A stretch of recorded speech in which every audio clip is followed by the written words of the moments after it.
change in number of states in between E and E plus del E, अर्थात E तथा E plus del E के बीच ऊर्जा स्तरों की संख्या में परिवर्तन। मान लिया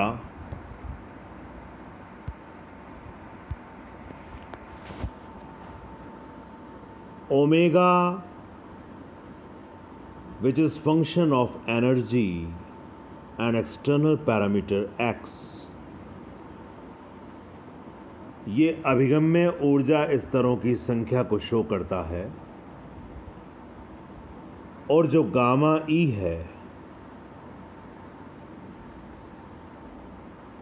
वह उन ऊर्जा स्तरों की संख्या है जिनकी ऊर्जा ई से कम होती है और एक्सटर्नल पैरामीटर में dx परिवर्तन के कारण उनकी ऊर्जा ई से अधिक हो जाती है। इस गामा ई को हम छोटे छोटे अल्पांशों में विभाजित करते हैं। इस प्रकार this gamma E can be written as summation I, gamma I and E।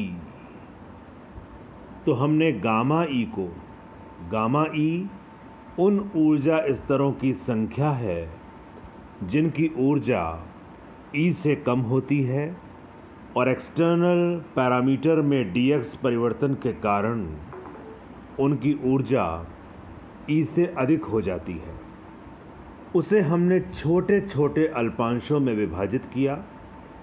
इस प्रकार से gamma E can be written as it is a sum of these very very small parts and this sum will be represented by the sign of summation.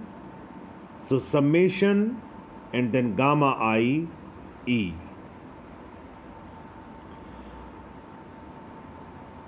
अब यहाँ पर जो gamma आई ई आपको नज़र आ रहा है, इसका मान समीकरण 5 से प्रतिस्थापित कर दीजिए। समीकरण 5 में gamma I E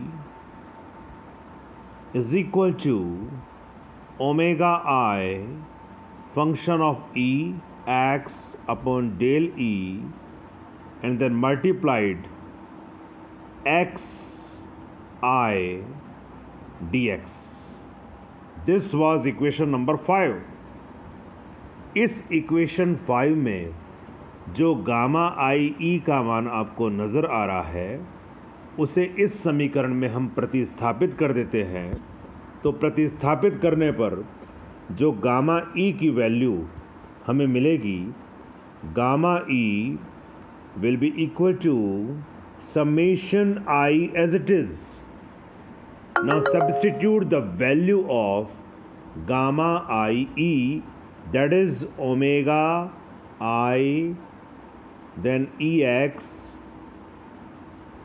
upon del E and then Xi and dx. This is equation number 6.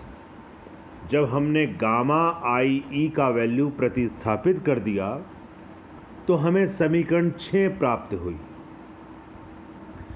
अब हम मान लेते हैं कि dx और डेल ई दोनों ही कांस्टेंट रहते हैं। That is this del E and this dx remains constant. तो इन्हें हम समेशन के साइन से बाहर ले लेते हैं। That is, this equation can be written as gamma E equals to, हमने dx और डेल E को समेशन साइन से बाहर ले लिया and inside the summation sign we will get omega I Ex and then Xi. इसे हम इस प्रकार भी लिख सकते हैं कि x bar, introducing a new physical quantity that is x bar dx upon de as it is and then omega e x. यहाँ पर इस x बार का जो हम यूज़ कर रहे हैं, this x bar is equal to 1 upon omega e x summation I omega I e x and then x I. तो it is very very clear कि जब x बार को हमने यहाँ पर रखा है तो x बार किसके बराबर होगा? That is x bar will be equal to 1 upon omega e x summation i omega i and then e x and x आई.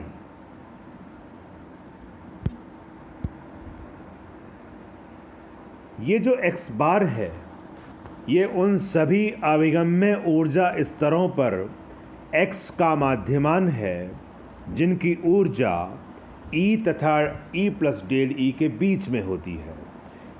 इस x बार को, जैसा कि इसके फार्मूले से स्पष्ट है, ये जो x बार है उन सभी अभिगम्य ऊर्जा स्तरों पर x का माध्यमान है, x की औसत वैल्यू है जिनकी ऊर्जा E तथा E प्लस डेल E के बीच में होती है. अब समीकरण 3 पर गौर करिए. समीकरण 3 जो हमने पहले प्राप्त की है वो है X R is equal to del E R upon del X. This was equation number 3. This equation can be rewritten as x bar r dx will be equal to del e r bar upon del x and dx.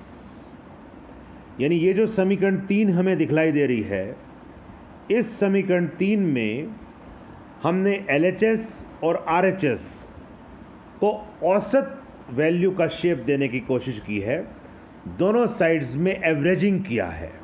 So this will be x bar r dx and this will be equal to del E bar upon del x and then dx. अब इस equation के जरा RHS को गौर से देखें तो ये जो RHS है इस इक्वेशन का, this is showing the change in work. That is this will be equal to del W. This is equation number 9. तो जो कंप्लीट इक्वेशन हमें यहाँ प्राप्त हुई है वह है x r bar dx is equal to del E R bar upon del X dx. This is equal to change in work del W.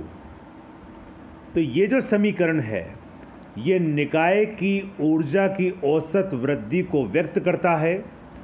दूसरे शब्दों में यह समीकरण मैक्रोस्कोपिक वर्क को रिप्रेजेंट करता है.